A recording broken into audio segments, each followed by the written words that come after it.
इस वीडियो में हम भारत के प्रमुख माउंटेन्स के बारे में पढ़ेंगे।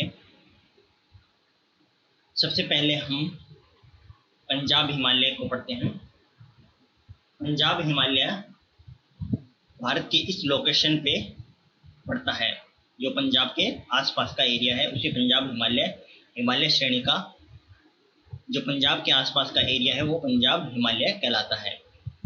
इसकी सबसे ऊंची चोटी K2 गॉडविन ऑस्टिन है और काराकोरम दर्रा भी पंजाब हिमालय के अंदर ही पड़ता है। उसके बाद हम आगे बढ़ेंगे कुमायूं हिमालय की तरफ। कुमायूं हिमालय उत्तराखंड हिमाचल प्रदेश के आसपास फैला हुआ है और कुमायूं हिमालय की सबसे ऊंची चोटी धौलगिरी है। उसके बाद यहाँ और अन्य प्रमुख चोटियाँ हैं जो हैं बद्रीनाथ, केदारनाथ, यमुनोत्री, गंगोत्री, नंदा देवी। तो ये सारी इम्पोर्टेंट चोटियाँ लगभग उत्तराखंड के अंदर स्थित हैं। तो आप उत्तराखंड को इसीलिए देवभूमि कहा जाता है क्योंकि यहाँ पर सभी महत्वपूर्ण देवताओं के नाम पर चोटियाँ हैं जो बद्रीनाथ, केदारनाथ, यमुनोत्री, गंगोत्री, नंदा देवी के नाम से जानी जाती है और धौलगिरी यहाँ की सबसे ऊंची चोटी है। इसके बाद हम बढ़ते हैं नेपाल हिमालय की तरफ। नेपाल हिमालय लगभग नेपाल के अंदर फैला हुआ है और इसकी सबसे ऊंची चोटी माउंट एवरेस्ट है, जो दुनिया की भी सबसे ऊंची चोटी है। इसके बाद हम आगे बढ़ते हैं असम हिमालय की तरफ। असम हिमालय की सबसे ऊंची चोटी है कंचनजंगा। उसके बाद गारो, खासी, जैंतिया और सांगला, ये चोटियां भी असम हिमालय के अंदर पड़ती हैं।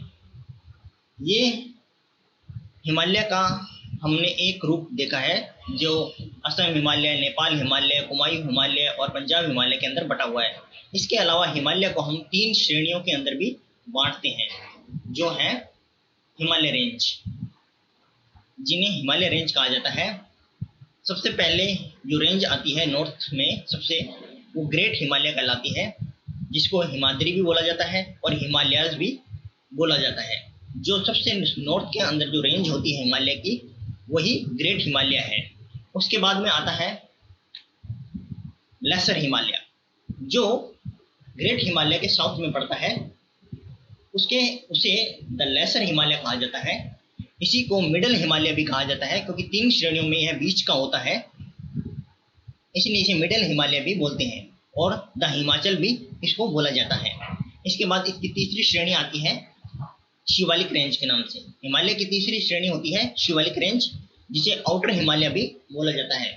तो हिमालय की ये 3 श्रेणियां भी काफ़ी इम्पोर्टेंट है और इस हिमालय को 3 श्रेणियों में भी बांटा जाता है।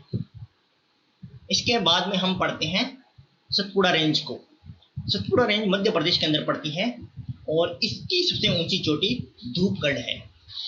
इसके बाद हम आते हैं अरावली पर। अरावली राजस्थान के अंदर फैला हुआ है ज़्यादातर और इसकी सबसे ऊंची चोटी गुरु शिखर है। इसके बाद हम आते हैं केरल के पास।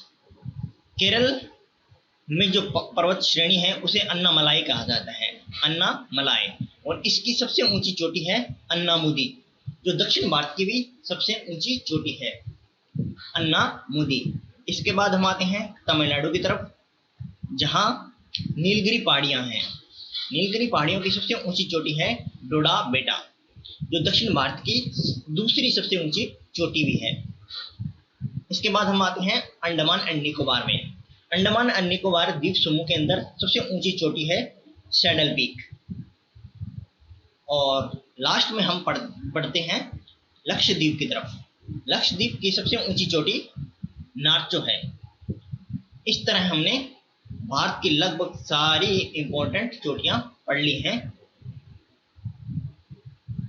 और आप इन्हें मैप की सहायता से 2-3 बार प्रैक्टिस कीजिए और खुद से बनाने की कोशिश करें। आपको ये अच्छे से याद हो जाएंगी और ये चोटियां बहुत इंपॉर्टेंट हैं एग्जाम के अंदर, इनसे बहुत बार क्वेश्चन पूछा जाता है। आशा करता हूँ आपको ये वीडियो समझ में आया होगा। Thanks for watching.